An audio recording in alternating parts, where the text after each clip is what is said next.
conflict management really resonates today as an important issue because the world is a much more horizontal place. Companies are flatter. So consequently, you have many individuals who really have relationships with people that they've never actually met in person. And they're constantly trying to influence people without any degree of positional authority.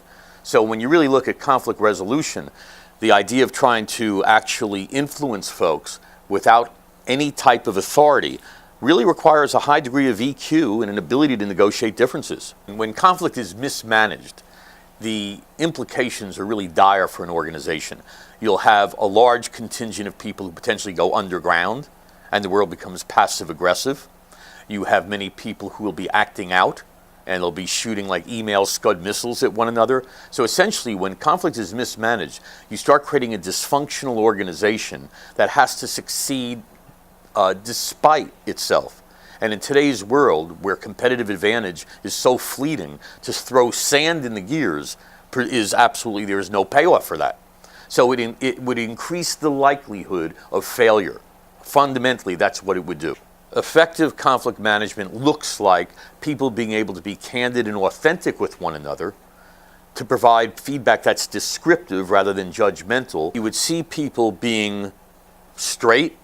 They would not be doing preambles. They would not be beating around the bush. They wouldn't be taking the long way around the mountain to get to the point.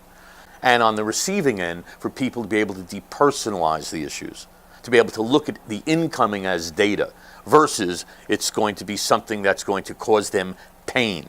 They would first ideally mirror what they think they're hearing. So I think your concern is such and such. This is what I'm hearing you say. And then they would do that prior to coming back with their retort. And in terms of the passion, while it would be passionate, you would not have people acting out. You would not see it as reactive.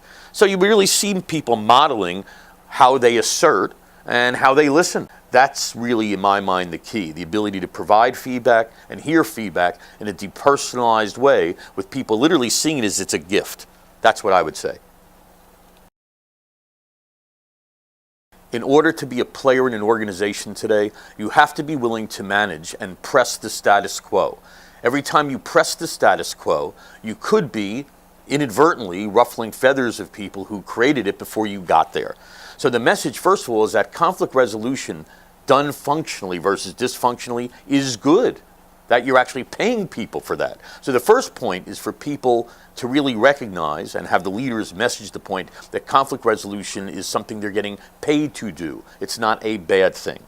Another thing they could do is demonstrate and model that they're receptive to hearing feedback. And you would, when you think about the greatest dilemma that would really occur if people don't manage conflict successfully, is to create a subterranean world of people who see themselves as victims. And you have then a resistance army. So at least flushing conflict out into the light will increase the probability that you can have an organization that at least will functionally manage issues and disagreements.